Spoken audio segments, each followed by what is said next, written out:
E te whatalo whatu foi, lo tau pa ia molo tau malu, i le nei vae ngole fiafi. Sa mo ai le atunu pele, ai le amatalia tatou whasoa o mai se o tatou pese whatasi, ia le di ingaro le atua, e ta tala ai le tatou whasoa. Pese mai ma, sing with me a e leiloa, ia le lau kamai kusi aku upol pese. Lea Sofia Fia Lea Sosalenei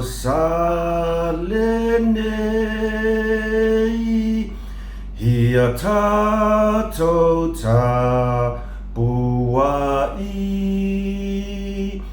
Hilo Tatou Wali Telela vaso e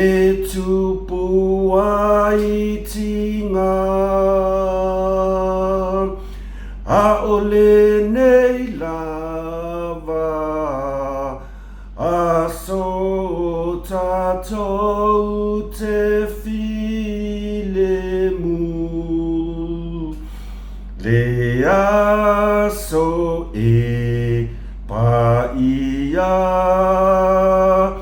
e le ngalue ai tau oa so e se e ngalulue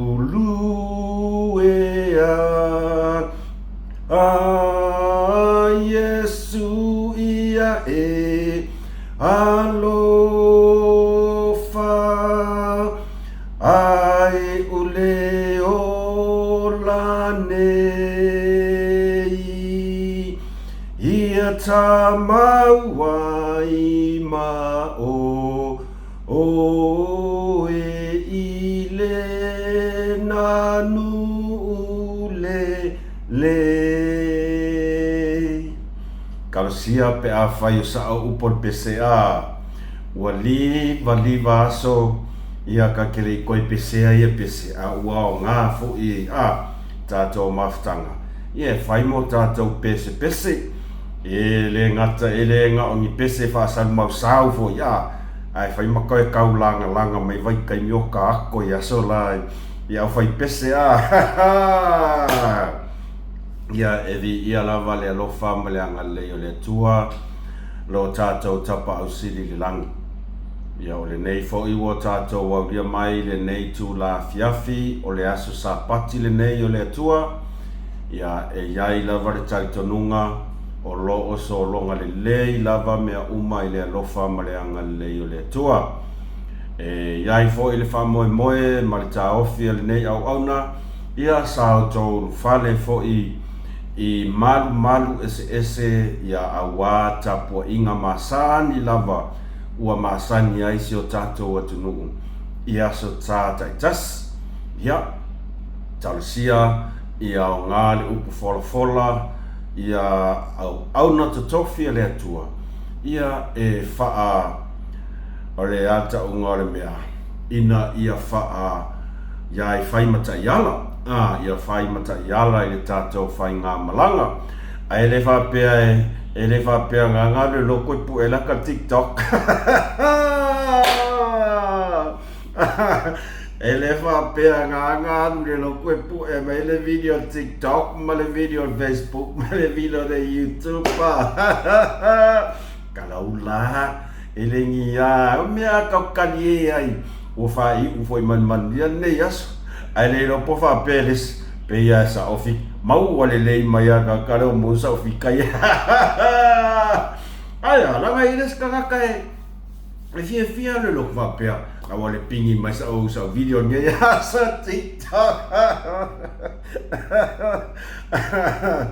afa pe paton wa ia la kala le fa aku fali mai fia patia kala ka kali eu foi kako ole a talava male fia o le fuala au pito sili lava ngā o ngā tau ngā tai le olanga nei. O le aka, keep smiling all the time, aua le whaamama whaafua, ia ni tūlanga fo leo ni whaafita au leo te tupu mai a te oe. Ia wā, e le ai lava sesi o tātou, e le ai ni whaafita au, e ile skanga e smile ai kai mi uma. Ai tātou te leiloa, te le foi whaafita au li. O lo fia ngai male nau so tangata e whapena fo e tia ko ke leiloa mai e sele aka ai olo o iai ni mwhawhita uli mani mea fo i leo lo tutupu leo longa nei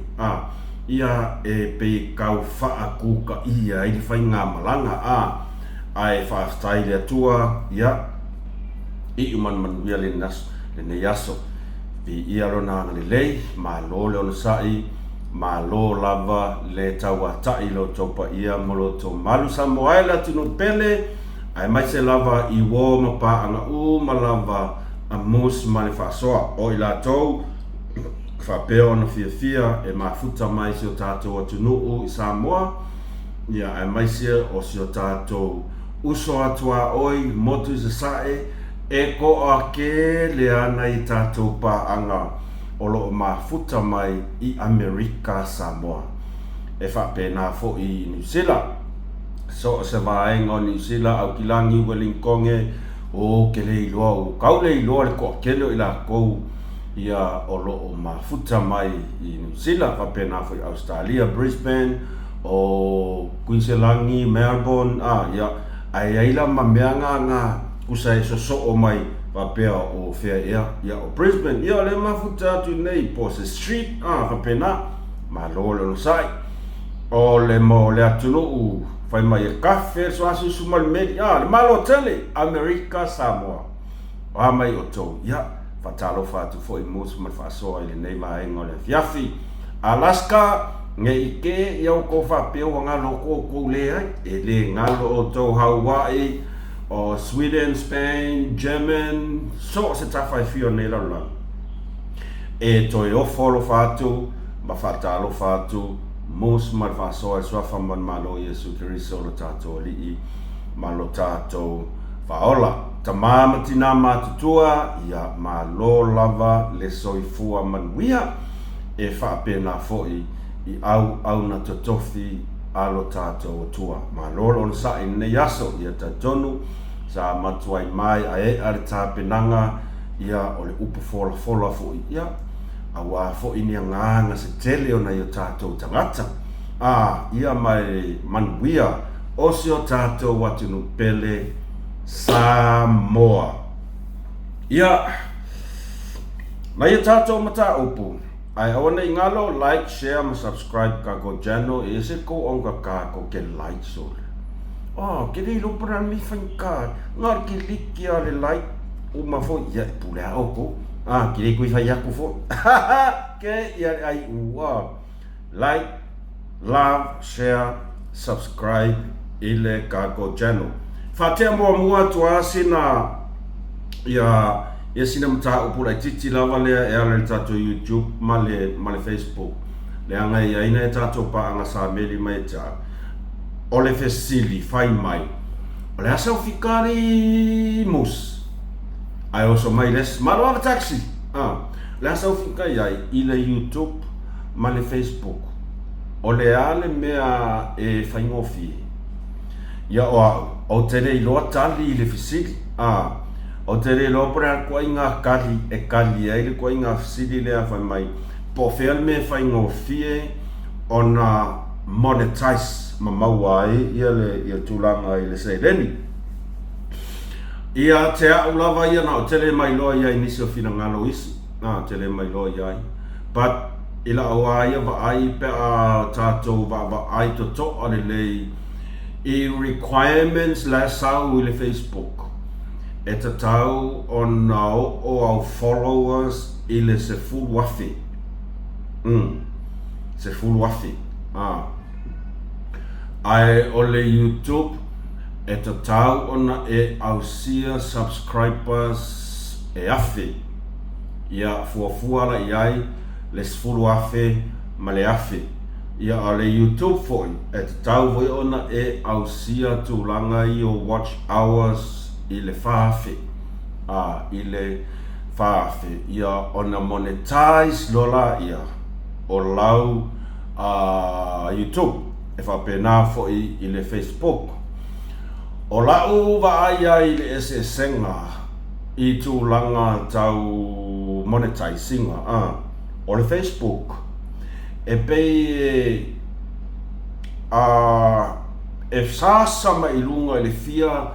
sfuafe ia likes ia mau viewers ai ele te lese se leni mau ai pe nga o ni nai sene longa winga e te tau ona matua I very much effective lau contents le asko inga me ko lunga po pe kanga fo e fa nga nisi o contents whatever I see kanga o e suinga o e style va nga e pe ia al melo te fa lunga le YouTube o le Facebook o ke kanga o ia edit fa lei e fa lei I ona to tonga you know ia ai mo ia ele tele stupe ma wai lo na winga tele lo ngol wenga ai ya wa ia o te fa vai ia ele o se me sole mo fo pa u ma nga seng ele Facebook o le YouTube o la wa fa malos ila wa ia o la u fa malos ia te o to mala volo fina le YouTube aua e te fa vai ai se leanga e ngaka I le kaimile ngei I lau vaai aku le aile I o se afe subscribers o le o se whaafe ia watch hours ai e o loe le taimi e monetize ai lau YouTube o nga e karikongu lea I lau kala le whaia e te langona le sua madlie o au ngā ruenga, ma au tau mawhainga. Po o ai tu inga contents e ke kuua I runga o le YouTube, o le mea le nā e le kai e le iaisa uwhi au ia I le mea le nā.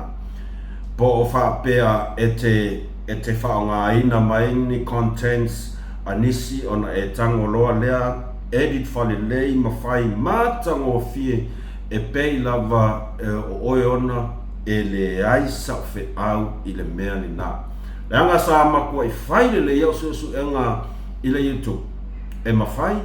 ona e whaonga ina, content a isi. Ai, e ke kangoa oe e tā pena le leini au wala I au ai kia ia peia I lava o lau lava. E ko akele, peia o lau lava me tōtino. E le nga o kākou sa moa. O le koa kele I o kangaka ia o le lalolangi a koa. A tau sila nei tūlanga nei o fusuanga. O fusuanga o ta alonga afeleki a lalolangi. O ka alonga la kapi. O mea wapenga a kau sila lele ia Samoa. E kasi a pe lua I kampangi ke kele sa la ko laivinga umata alonga ngā mai le amakanga. Aia e sisila termine ko I kiki fia milionga pe fia se lau wafe tangata lau ke whaonga inga contents lea ai pingia la ko e peia o le la ko skai di whaonga ai la ko loko whaonga ai la ko tūlanga wapena company telefoia lona winga ele na tātou Samoa o le mea le nā whai lei au e kango lo e whai whaonga mai se content I langa o au fo o kango fo I whaonga e nisi aso ia content mai le uso ia I le tauta iai I lauwa ai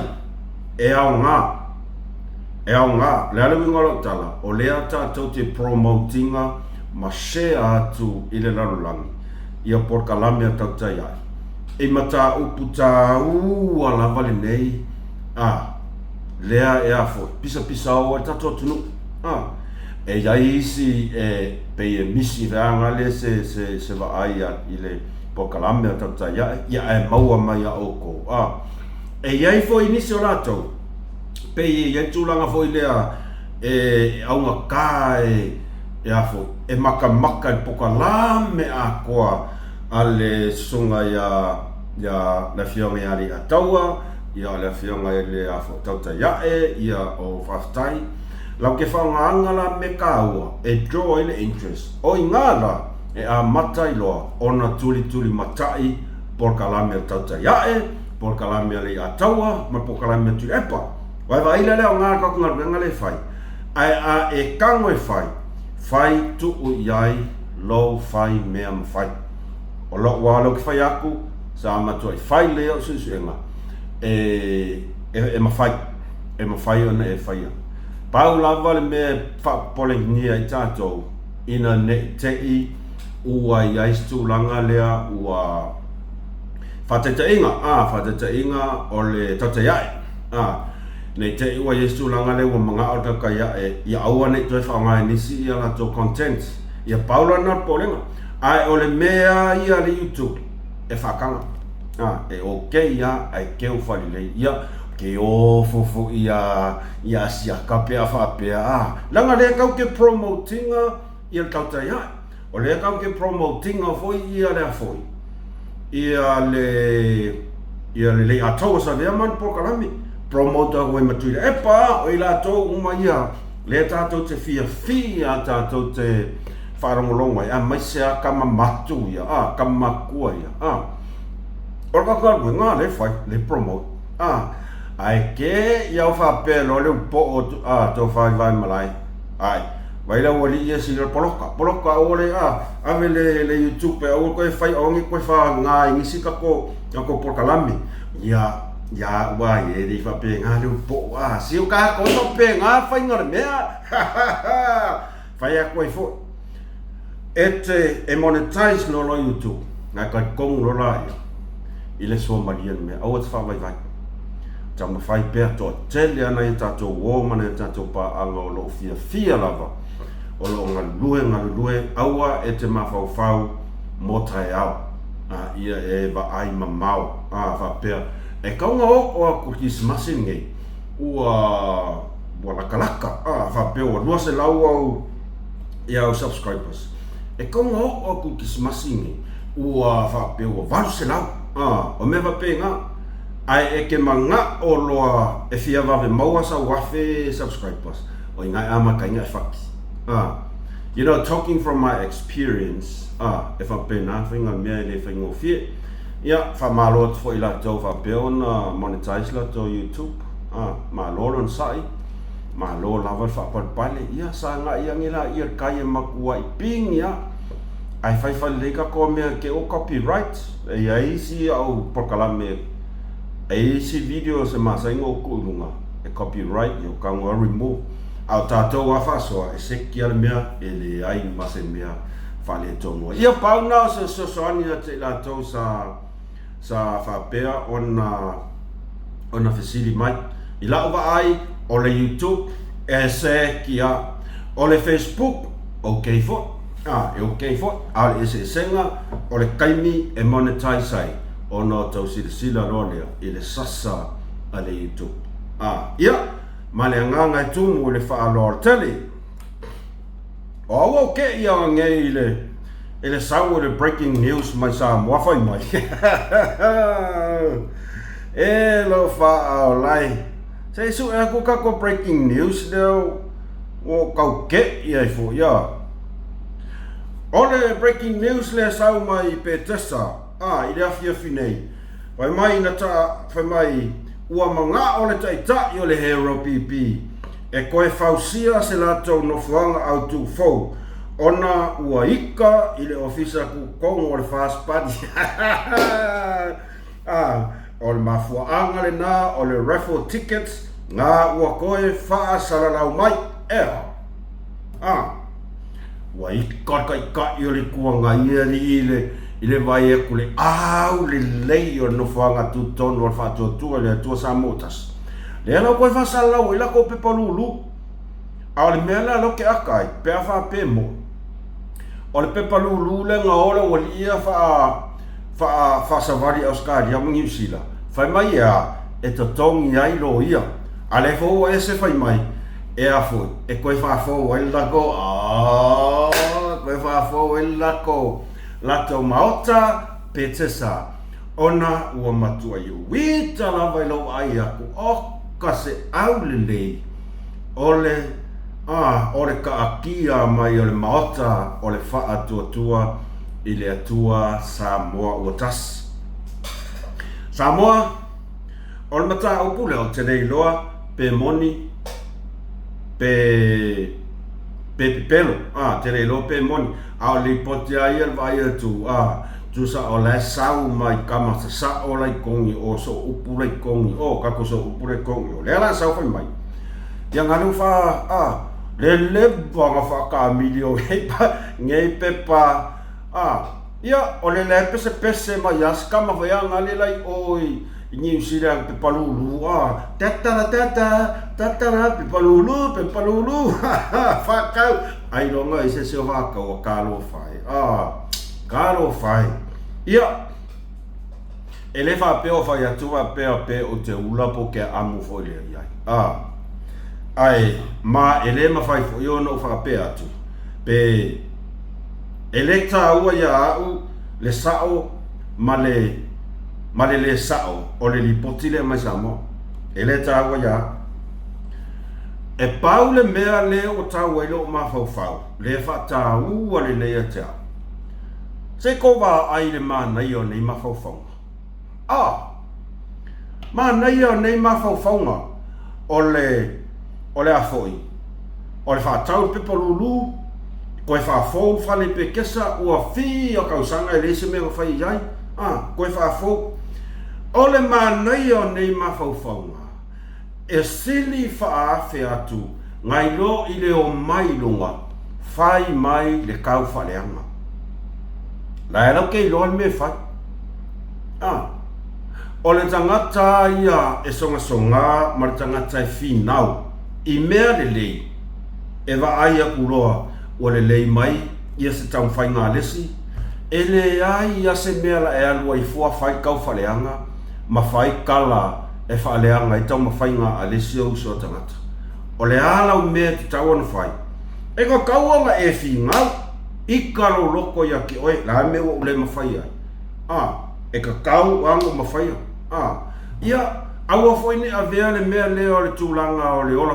tusa aua le mea ale tele na tupo i whawhita au i le tangata lava ia o le ola tusa ai e le whekaui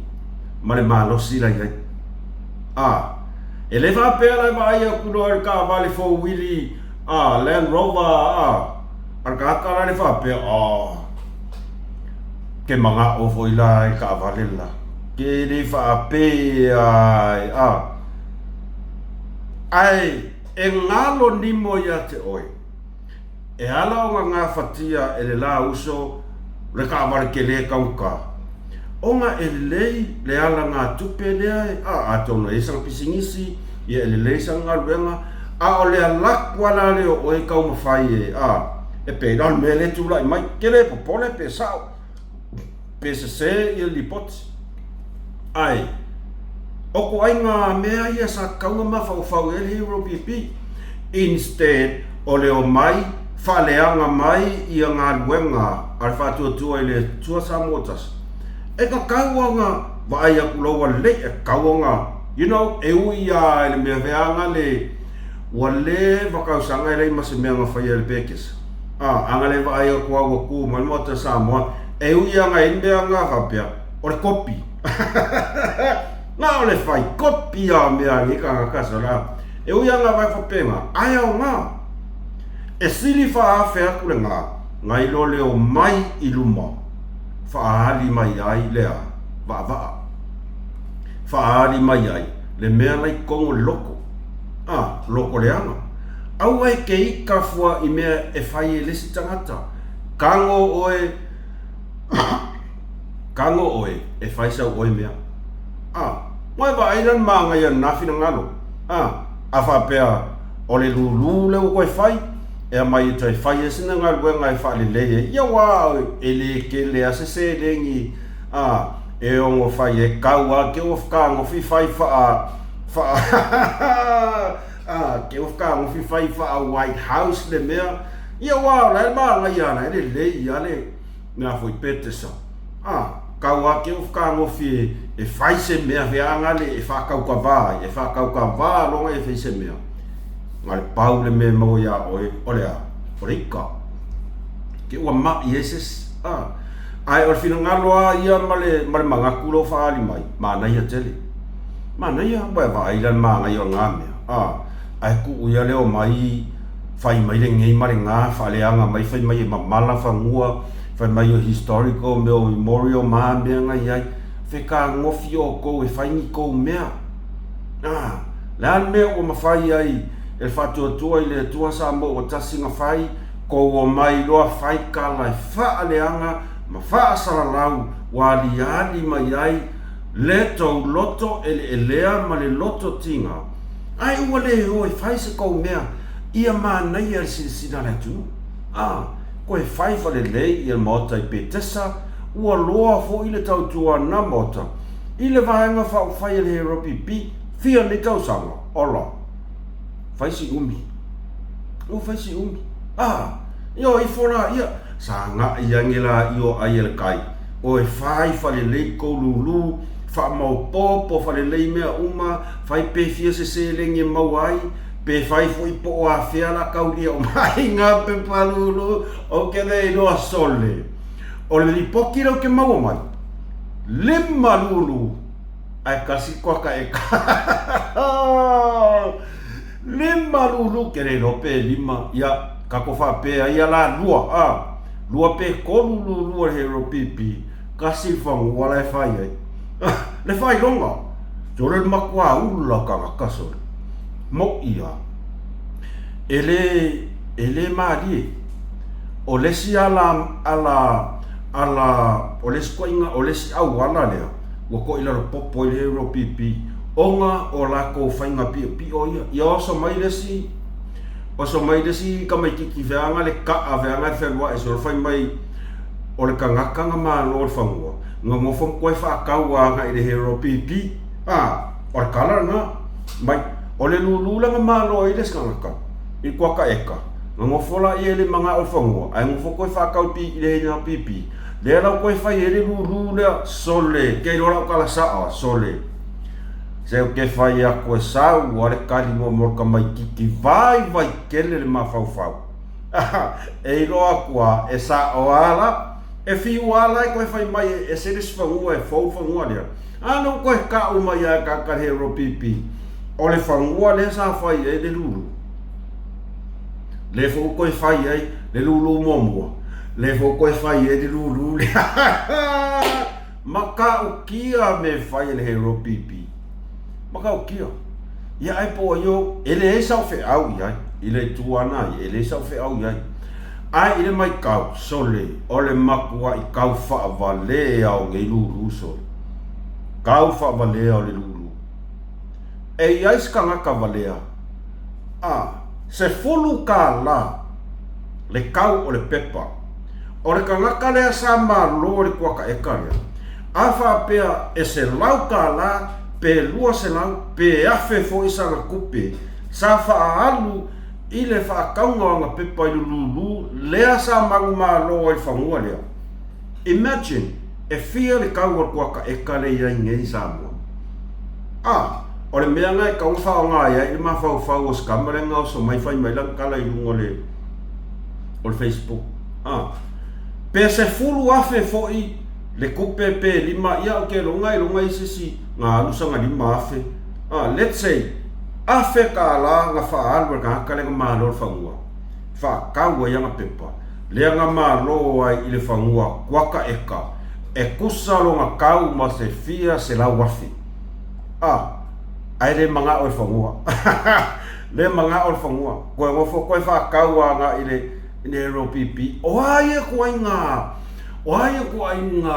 mawhau whaunga whapenge i o mai maka ka hero pipi so le sa oa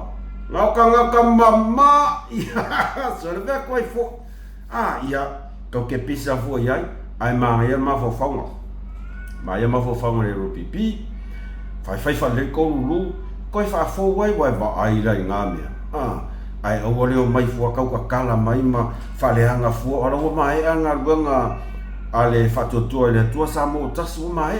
vi ia le tua me uma a ko se sila aku a foi o matango fia malelei ia fka mo fia ko fai se me siri atu ona lelei fai maleloto mama ai au leo mai ilunga fai mai ni kala kau faleanga lokoleaga ona o le loto ti nga ile matango fia male pretty mai o le maota o le whātua le tua sa motas.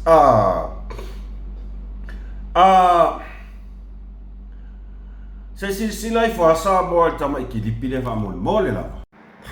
O le tau lea tau te sila Tuiā. Sa ia ave e sea whangaoi se atoa se tina mai to tonu o lana ta avali. Lea lo maua le lei lava i le CCTV a le whalo o loa o le Happy Month i to tonu o nuuli Amerika Samoa. O ne winga le manuia o lo whaatinoina pea e nei tangata, ma o lo whaatupu la ia pea e le ngata i to tonu o se tātou atunu i Samoa. E whaapena foi i Amerika Samoa. Sila i foi ai,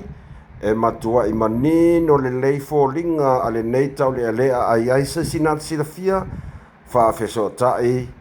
le ofisa o leo. Pe whaafeso tai foi si tina, wala ngona lona mafatia, i winga le popoi ma winga le mafau nei tangata, o lo whaia pea ia so uma, aua le o le lei e su engi la ko ngaruenga. Nā lau na o tu ua ki lipilia, ona o leo te mautinoa,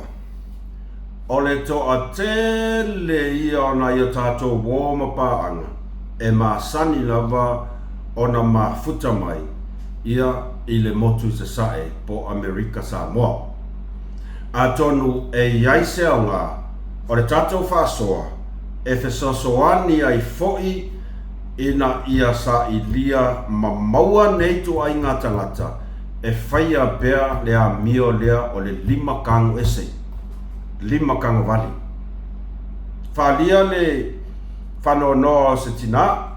sa ia tu ina mai lunga i le apia fōlinga,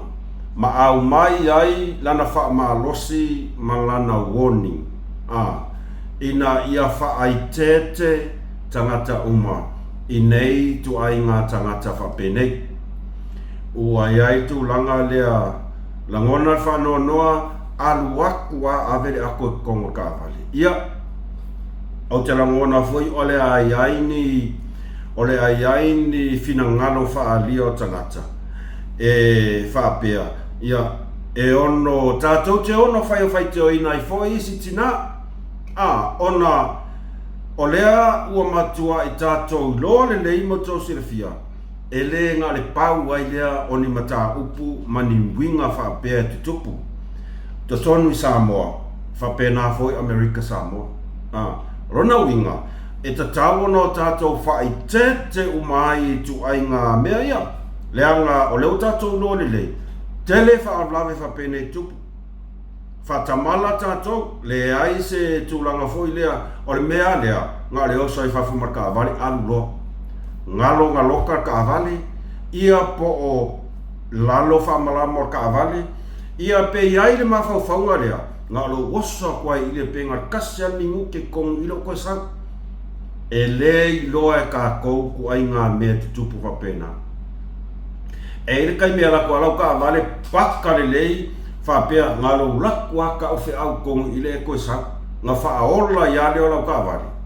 Peke anuar kolsfu se kongi. Ai olo o iai ni tangata, olo o maka i kū mai au kawha.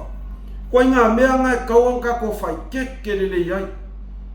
Se o le saunga le mua ia ma le puipuinga o le tangata. E le tangata lava ia lona puipuinga. I tu ai ngā mata upu whaapene. E ta tau lava leo kako sirafia le lei, kele le au sei ako, kele au ngā oi. Au ngā oi leo whewa i solo i kongo o Samoa, i o Amerika Samoa. Ia maritele o ai fo nisi o tunu o lalang ia sila la Samoa ato sila i fo ile video se tasi o tama le sa share mai le uso ya mau sila le ai o se tama Samoa ele manino le la falo ngo pongi sila po Amerika le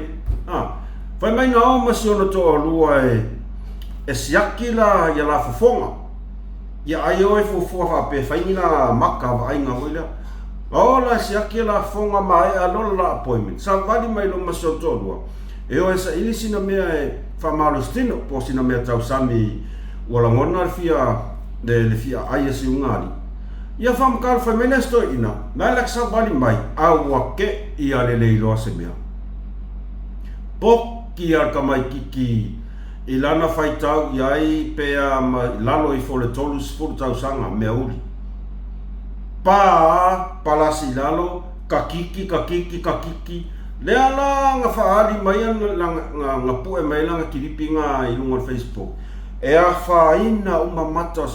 sistema malona isi ia o tele iloa pe ngau le ponga i biole isi tulo koi e au ngoa ma se mafua anga tatau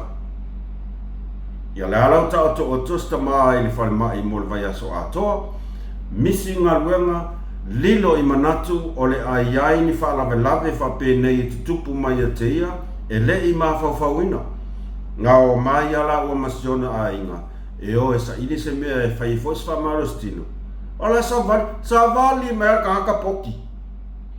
kui sa vali mea ka haka poki fo linga paka kui lalo whai mai ka moa ngefuranga vai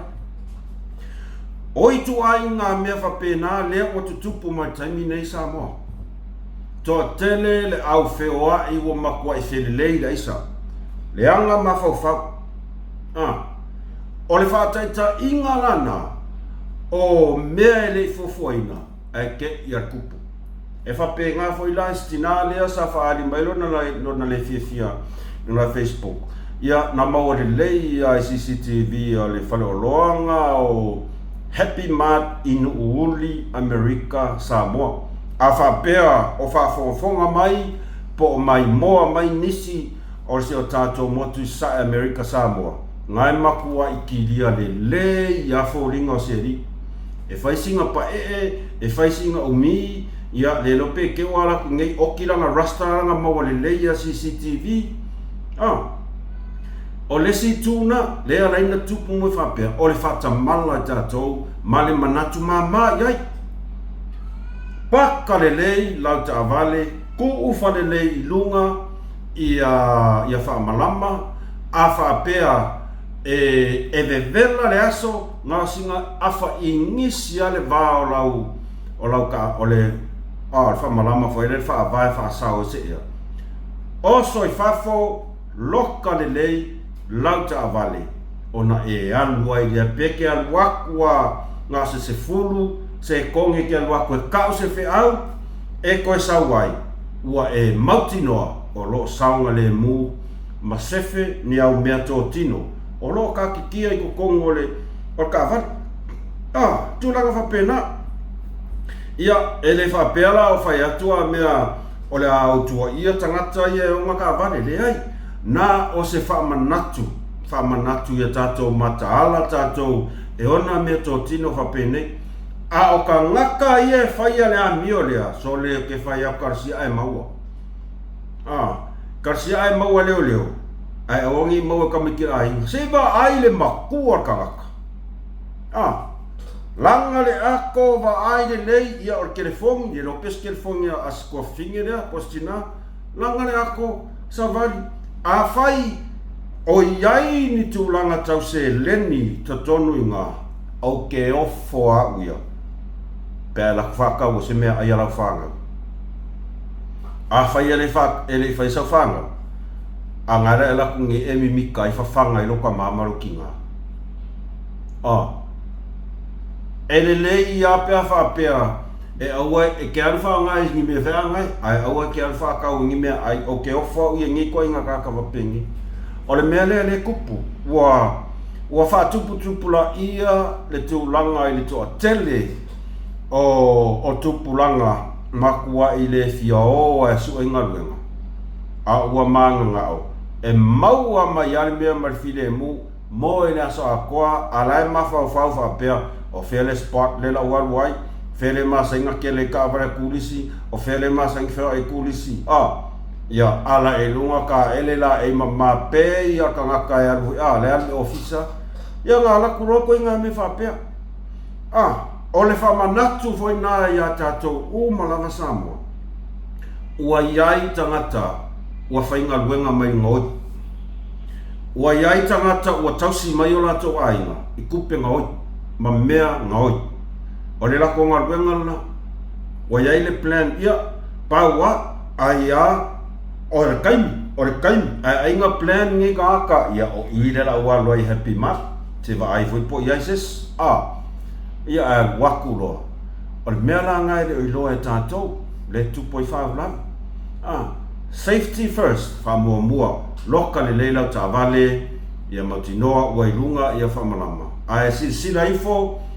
ifo linga sta ina na manino le ona fo linga manino le ia fo linga skaule le ia ona longo lo le o me sili fa tai ona ia evidence e fa maoni ai langa mele nga fai sole alwa mai pe al me alang ko inga lo miti sole dia ngangi ko inga mea awole fainga luenga awa au kai ko kor kalo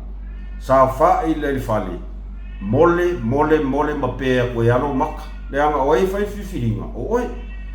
al mela le lo sau e ola me anga oi fa fanga lo fa ngau fa fanga ilo ka mama lo kinga o stulanga e le matangofi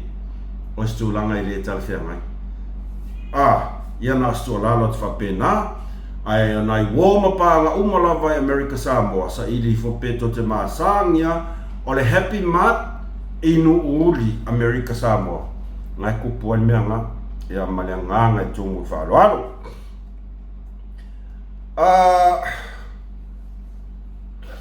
mana tua foi mata pule Samoa le tato fa soa ila sona po ile tulanga lea ua fa au ngai le autustala ma le au faasalalau le se fulu miliona lea sa fata ma mea ua sa ili ai ni so latou ai e o le au fai prokiki ua le ai pei ala kala ringi fai aku ua le ai ni kou isu e le ai se kou fe au la kou lo ke ai fua le se fulu miliona a sa fata tu lo laval pa ia le tu malo ai pe wa ia tu langa lea pa pe on ngal fai ya o so mai e o fa sa lau ia o le ar ko fe au lea wa fa malama le mai e le fe au tusia le foi o lea le asa unia tu fainga palota e fa manino ma avatu ai se tua lalo ia au kou ia le au lokoleaga sila mai fo i Samoa le paia ma le mamalu o le atunuu ma le au faasalalau o loo faalia finagalo ma tuuaʻiga o le faipule po o loo nei tagata e uiga i le tufaina o le 10 miliona e faapea o loo malamalama le tumalo sa fata o loo papa ao i ele o sa fata ma faia le tautua matavela e le ai lava se pule po o se ai e tasi a fai pule o sa fata i le tufaina o le 10 miliona o le pule ma le ai tau fai to tasi le na a le malo a e fia malamalama i le tufaina o le 10 miliona vala au sa o i le malo fa mole aua le faaaogāina le 10 miliona sa fata e su e so ai i fainga fa polokiki o te talitonu e le maua se fi le mu po so ai i tuuaʻiga o loo faia nei amu ia e faatupuina le fi le mu auā e tāua i latou ua fanau o le atua faifai malu faiva i le ava ma le faaloalo e tatau ai manuia tele le sapati manino le finagalo o le fionga ia Tuiā tu lau lava ia le swafa manino le lei leanga elena o le taimi mua lea na wha mara malama mai ai e le fionga ia Tuiā ia le mata upu lea e le taimi mua nei whatala noa mai na manino le lei ai e whai ngata amo meo ka ngaka o lo tama whai lava eli le masei su e masai tangata ua le mawhai lava o no lātou talia le mea moni ma le amia tonu o ngā oloa lea sa eu e mafua mai uma mea ia o le loko e le anga na ua whamanino mai e le fionga ia Tuiā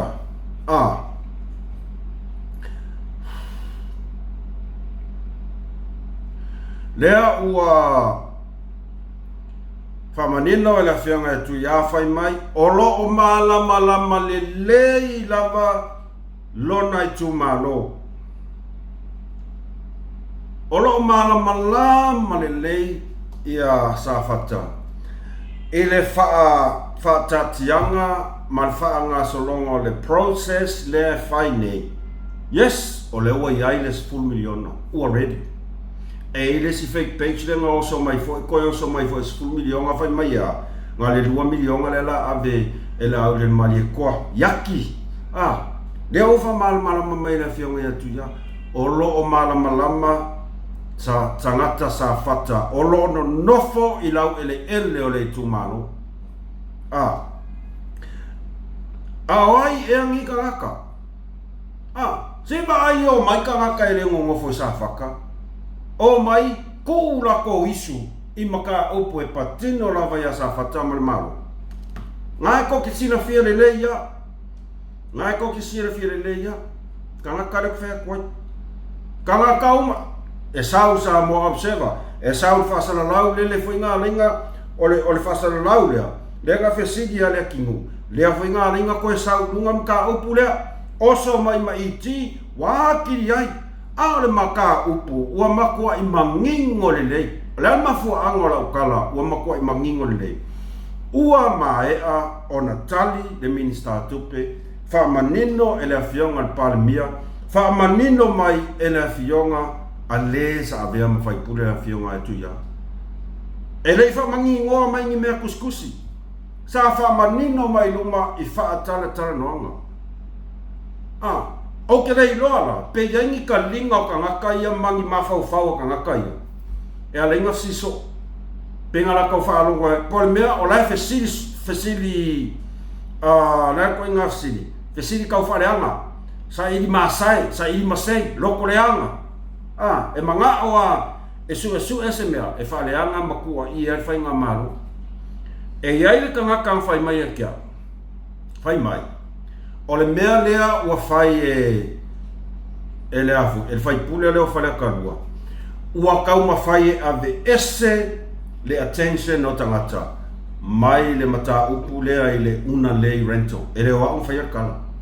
e iai kangaka nga meli mai kia au whai mai ke rola o saa ia o elimus ke rola mea le ki ngu ule whai o le kang whai ave ese uma mafa o whau o kangaka mai le maka upu le su e ngei o le una lei rental ia e le ai a masa ukari ng whai ai pawal mea nga o le presa le la vai ai e tau i ai ni masa o salonga whapena o ke musa whai aku sa ukala ke ua te ua whai nai ai e a foi e le va le tangata Samoa au tangata o le nofo Samoa le o fa ali manino le fionga ia Tuiā o lo malama aua le avea le 10 milionga e su e in kovi inga su e in ko ai aua le avea ale la konga koe fai mai na fionga ia Tuiā aua le avea le 10 milionga le a safaka e su e in kovi inga su e in ko ai fa porkiki aua le avea le 10 milionga ua kaakia ma ua mangingo fai mai atu ia ai se fia malama eva ai le sao la ukala fe ko po ka o nga fesili sao ila fionga palmia man fenga malo o fesili palmia man fenga malo ala ko mai fa ke mai ko fela i lumole o le camera wa fe kangaka mako ava mai where is the 10 million ya nga ka dia kuna fionga ya Tuiā o fesili ile malo olo malama sa fata ele ai lava se pule po o se ai e tasia fai pule o sa fata ile tufa ina o se 10 miliona o le pule male ai tau fai to tasi le na ale malo o lona winga ko ke vesidi ale kingu a kele lo se mea a wale o ko mai le ko fe ei mai lu mor camera ma ko vesidi mai le kungu o le alkali le kungu e fai ko ma ele aia ma se sa mo ingalesi i ko si so o mai ile 10 milion o e fesili ile fai nga malo le o fa mala mat e ke i fo ko o foi kaia o ko ela ko foi les fasa la ko e fesili foi la kai sini va per o le se 10 milion le sa sole ai sales vai fare le a fia malama ile tu fai no le se 10 miliona vala ausa oa ile malo wa vai ia na me ana inko fefe ko ko kar mo pan mi ma fenga malo oi e ko ke fefe ko kala mo ile mea e sau wa ile kar sa o mala mi ko ai ko mai ko ava mai kanga ka o ole ar ka dia kanga kala fa ya ku ya o ko ole le lo ole o man ka dia ku ole an ma ko kan oi fefe di fenga malo au ko ke fesili a i ka ele kuangai au ko ke fesili da un fo ile au ko kas la ke le ila fia ma se pau se kasi kai mi ngei pau le kali le me ko ke mau ai le kali ma fa mali ai le ko concern mar ko inga ngai ai ole a fainga malo ma au le ave me e au fa por kia le 10 miliona asafaka ia ol finangalo le na ala fionga ya Tuiā manino le se wala va yerenga a wale ai lavangi issues ko ke kalango ai mo se manui ole atunu ma pumi le malolo a wale mai mawale e mal mangungi le angore e malolo le au fasa la lauia e o le muspepa le sa mo observa maka ukia se consider sila i fo sa mo le akale le ku ma le observa si sila i fo le akale ku mai lunga sa mo observa wo pu e fanga nga mai le akale o le mauta fa tu le tu sa mo tas se consider sila i ai ku ai nga mionga maku ai ngā mea ia i le loko o le samo observa. Ngā le pau arka ngaka lau ke whaia ku ai ngā mionga whapea. Ngā o le ka ngaka makaiku. Kaka ngā oi. Tulou lawa ngana. Ngā o ka ngaka ngā oi lau ke whaia ku ai ngā winga whapea. Ngā o le ka ngaka makaiku lau ke whaia ku ai ngā winga whapea. E aku lafi aku le ina foi. E se pose vai lau papa vai anga le whapea. Maki o kilo aku pora i awange i loa mai ses. Lea ua ngofu alako. Ma koe whaari mai lunga. Koe ngā winga ia vai makanga. Vai le makanga. Whapea alako. E maanga ia lako me lau whai. A lea wai loa koe le ai. O ka ngaka ngā oi. O koe ngā winga i o ka ngaka ngā oi. Kaka maka iku. Maka kilo solo. E o mai kakai e oso mai kua. E oso mai kua pongsa. E le o mai i lumo al fai kokoa. E le ai. Ua masangi. Ia ngau koe o mai ala observa koe kau mai koe ngaka ngakara i lako. Kau mai ala ko mea lai fai. I le ao ma le po fefe. Ai longa i le lei se mumoia i ka kakaso. Ai e moe e le se moe e mo inge ku maka ai va ai aku le pupula mai le fionga palmia e mo inga ku maka vai aku ai fa pe mai ia maka o ale venga ale pai aku ai fo langa o le o mai aku e ka mai mea la ke fai ile po uli te vai o mai fa puiki aku mapu aku akai i ala o sesi ngaku ua lunga le akare o kere kan ko ala le sawa la observa ngale sawa ole observa nga faia so le maka ukia se kosiaki aku maka ukia mea fai nga observa so se sila le aka o winga la nga ko nga kanga ia sa ili masai sa ili masai ua le ai lava se mea le lei o e lako mafau lako ke faia ina ia manuia i le atunu ma o tu ai ngā tangata ia e le mana nao e wa ai aku ua manuia le atunu upu mō ni arenga kusa o kua i ngā kangaka ia ngā le whaakari kingi a ingi masei e kukupu sau ilunga ai a sau ni mea manguia e le lei e le kungu e fiu e whaakari a kau sila ngei la e le Global News e le whakua o ia le sau lunga o mata upu e whaasanga i le malo mata upu e whaasanga i le tūwangai o mata upu e whaasanga i le ati nai o le lei mani wha le tonu e sau umai lunga ma e sau e moni au kamala ia so le makaukia e makaukia fefe o le mea sili a whawhikai o leo kako i loa kungei mea ale observer le e fai le pongsa e lafi wha makaiku e leo se mea le lei nga o le ki a poloa nga ke fai al mea whapeo le al mea ki a polo e fai o le va ai po le se mea al waku whaasoso lea le fai al observer le fai al au whasalau ia whawhetai pe a whapea ia a vea ma o ngā le whina ngalo whionga ia Tuiā inga ia salap umai o kou ia au koe karangoa i ngisi mea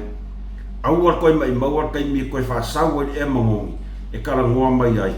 i le se 10 milionga sa whata tu lou lava le tu malo au tau whia malama o le nāua whailoa atu le whionga ia Tuiā oi fesili le malo ai au ke oko fesili kai sili ma isi fai pule i ele ai ma se mea le ia sawa nga kala kau falea nga ai ke lol me mali o le mangai o le mea lea ua i loa i tangata i tu ai ngā kangaka ia ma le lako motive le nga manga o sawa i lunga e a vea fai pule e whawhikai ia o ai ngai ilu leo kako i loa ngei ia whawhitai a tono a wala fo ia le atua ua ia whaali mai e a mai ai lunga ngi kaka se i sila aku Samoa ai whaali mai mea lei kongo loko lea alua maua ia ke ofo le kumalo maros tulo langa rofa ia kua fo i le sfaleaka o ngai fo eu ko mo vivimo awa ngai faleaka i vai no ma le pea mea koe fo hior kulanga nga kai mea ngei o le whamalili leo ma po pe a whape le ingisi news koke a le ingi me le lei malolo le lei ma pungi esa koke fiua koke feika mai o lo ke kalangoa kua uia i le mea sa o ke leo whaleanga aku ses o lo ke alo aku sa o ale issue e pingi sa o a mea ale ave taxi issue ka konta upu muli o lea lava o lo whaatatali si o tātua tunu o tūlanga lava lea o le se 10% se 10% lea o naitina i le nofua whaopopo i le maota al palimene Tātou toi no fomo tātou toi ma fau i le kaiminga makua i whewheu ai maka upulea. I le kaimi pa ua i le heropipi i le luafe luasumatas. E ala na o mana o e toi a mai le mata upulea ma tātou toi fo i tua. Tātou toi te patasi ai lava. I le tūlanga lea sa lea ua whai nei ma pine wha mau le ai. O wha masingo ia nga whaia le unga lea o se fulpasenge e ongo. O ke mako i uofu. Mo i lava. Mako i uofu. Ia sisira mai. Kusala le walua o fo le waia. Mako voila. Kusala lima su kasia ia sui. Ai me fai o nga siri. A pe afa pe le akoa le lima o le mokinga. No em fai ala nga lima sulu lima ia la fai o sui. Ia fai pule. Pe afa ia le maua se longa maua la fai o kinga e ko lima. Ai asawa waia kinga e kongo le uruai. Lima su kasi e le ni ngo fo ko fa pa. Ia ole na. Wala le na ta umai ai. O sa ilele makua i pepelo e sa o ia hui. Ngā o mai le pelo sa kangi ia sa ilele. O ai le nga koe oso mai koe fesui jai uma mea ia o le sfulpaseng. O sa ilele malanga kama o le misio. E le koe kauwha makala le mea nga kupa. Ai a toi sila ma toi whawhawhonga le lei. O ai ngai sau ai ia upu ia. Sau i le whawhonga o le sa abea ma pale mia o le atunu. E lima sfutasi asui. Ai mawhai o ngā sili aku pe a le a toa le lima o tina. O lona winga au mai e toa whātina e mawhai lava o ngā koe su e mai whaongale sfulpasene whaongale sfulpasene lea whai mai e mawhai ngau aku le lima pe a whapea e o aku le whai unga le whai ngā pāroka e koa kolung ki ngā e mga omia o longa winga ngā le lua ki ngā lai mau māloa ma le whai ngā pāroka o longa winga e mga omia se si kolung ki ngā o se fulpasene lava lea whai mai asa i lele. O au ngā whaia le formula lea. O ngā ia ngā whaia. Le formula ngā o se fulpasene. A kasi ki ngā e mā loa mai whai ngā pārota. Longa winga. E sa ili maingi ki ngā se koa wha. A whawhewhea la pia whapea. E sa ili maingi ki ngā se koa wha. Ai ngai ko alua, ngai ko kolua ki ngā kauwa mai whai ngā pāroka, kasi mālo mai. O whewha i ele lima leo so mai sa i lele. Whea koe fo. Ka koe fo i mena i am ka upule whai mai. E ma whai anga o aku le lima sfuru mai lima lea whai e sui whai pule. Pe a whai ele a koa le lima o tina. Ai a sau lava le whai unga o le pārota. Ua a koa le toa lima o tina i to tonu o le uluai. Lima se fulu maratasi lea na malo mai i whainga pārota. Lale si mea finito. E le ai masesi nga ioinga e koe whaia. Le ai masesi. Loa a koa limo ki ngā. Ale al mea lenga whai e sa i le musu a koe laro. O se mea ua tangia mai ai ia sa moa atoa le kau mawhai e sa i lele nga whai e fuao ma pule kuku le akungu a o lea lava e fia lava i le fionga i le sunga ia sa i lele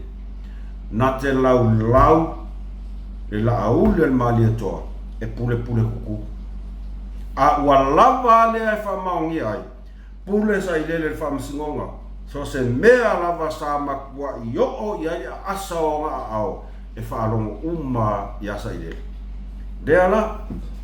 au ke ofo la uia I le whaamasingo. Lea sa whaia whai unga lea. Pe a koe ngofo, ma koe mawhau, ma koe makamaka I sa unguanga ia sa ile. E makau kia, ia ua ia. O lea wakako wakangia mai ile ai. O mea uma ie lau mai e neito e ina. Maku wai uma I le sisunga I la au le mali etua. O mea uma ia sa ia whaia. Talo whai lea tama. O mea uma lava sa ia whaia. Ua musu e kua e kunga ia. Ua musu ka malo e. O le anka unga inga ngana le maseng makari e. O ia, le ilanga e le upua. Ia o mea sakari ia I la aso. Makua I le fiango o pā arko I inga so le. Ne o mangingo, whawhetai lava. Ia YouTube. O lea maua mai ai si whamau maunga ia. Sila o mai le lalolangi ia koa. Inga ia aua e fia aua. Aua ne toi taritonu sesi. I le nei toi ina. Wa le toi ai se mele lei toi saule na mawhau. Lea wakako I loa ngei. O le mea lea ua lai o ngā vevesi lea ku. O le se fulpasenge lea. Talo sia. Ai atoa mai le lua vai tonu. Palemeni. Ina ia koe ya. Ia ua ia kaunga ako ese. Ala astau whina ngaro. I le se fulpasenge lea. E ka kaunga ako ese ngi se fulpasenge ua maka ngā ai Samoa. Mo I lava. E le ngaka I ngā makua I maka ngā ai Samoa. Ai makua I ku maua lalo inga ka ngaka ngia sa ilele. Le tā ua tina. Whawhiang whai mai, whata ua la ia tau tina, whata ua la ia tau tina. Anga whapea e whata ua le leila ia tau tina. E le ai se mea, la whai e fuar ngei se fulpasengi. O ai la vale tina ia ngā waa e manga o e sau whai ngā pāloka. Sau! Ai whawhea pea o les whai ngā pāloka. Ko a wha se fulu tina e ngai ko se fulu markasi ia tama. E whaila se fulpasenge kama. E whaila se fulpasenge kama. Se o mea umana e tauna whai ma fua mamau. Vai, o ke le fia poko. Ke le fia poko. O le tangata. E iai le mawhau. E ko kele yo ka ngaka e kele la ko kala whai mai. O ko ngā o ko ki poko ko ki vālea le I o ilungan ko o ngā e le I ukou form 6 maa. E le ka ua le mea ngai la kala sa oa. E le ka ua. E ka ua le tō whāna fōa I le atua I le mawhau o ngaka. O le alan me le maua I langa form 6 le lau mai. Ai whawalea manga oi sola. Ngofo I whale au mama, kakamakua, fia ola solo, kau whawalea solo le au su. Whawhekai au reo pipi wa ola iskama. Whawhekai. Whawhekai ai ngai kamai, ngai vaenga ie, le langolangoa ia. Ia wā anga le ai ngi lau vaenga ngā. Mo le au ngā. Mo le au ngā. Whawhekai ai iskama, I si vaenga e langolangoa reo pipi wa manga ia sikama. Se mangu whapenge. Wale au ngaskam. Ai ia kai. E ia kai. E whapenga fui si mea le askaria. Whawhekai ai anga le lei. E kele la kala I le. O le mea le loke akai au langolango le hero pipi lokoleaga ma le au fake pages. E kele kala ka ngakai I diaspora. Ma le au langolango le fast. Lenga o I Samoa sa saar ka mau a inga ia Samoa a koa. Oka o ke rei loa. E pau wale melo ki whakaikari karakupi. O I ngāra whako ai loa. E kele kala I le angoangoai o makawhale ese al whatua tua I le atua Samoa tasi. Ngā o I Samoa. sa al ka mau ainga o isi a ko le masinga Allah ka mau ainga o makua I laki ai si o tātou atunu manuia o manuia ia le mana o mia si o tātou atunu o manuia pe fai mai ia foi pe fai mai ia le kingu ia ele lava pengfiki fai meio pengfiki le kupe o pengfiki ngawa mangu ia la ku ngawa kia ele ku le fesidi kusa o ka kako sa almangu ia Samoa ai o ifon au lango hero pipi sa almangu ia le po o male marka mai fa vadea le o le meanga ia pea lo vai ku lo kokong au lango po kalamea RCTV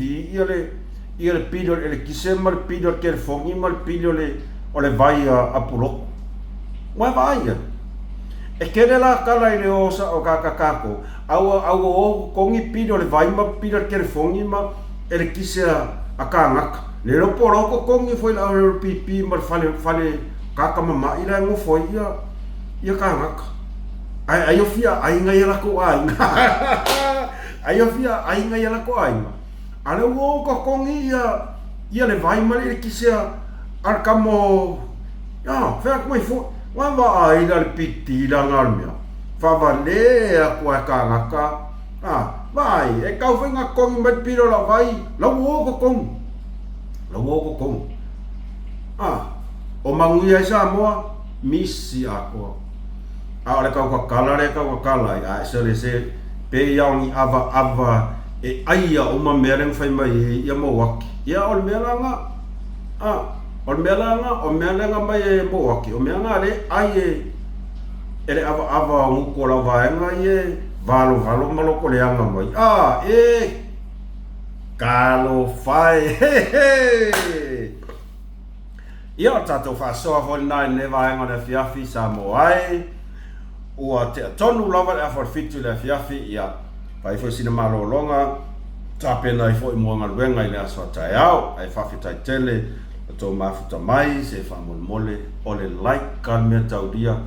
like I kako channel ia love ia share ia subscribe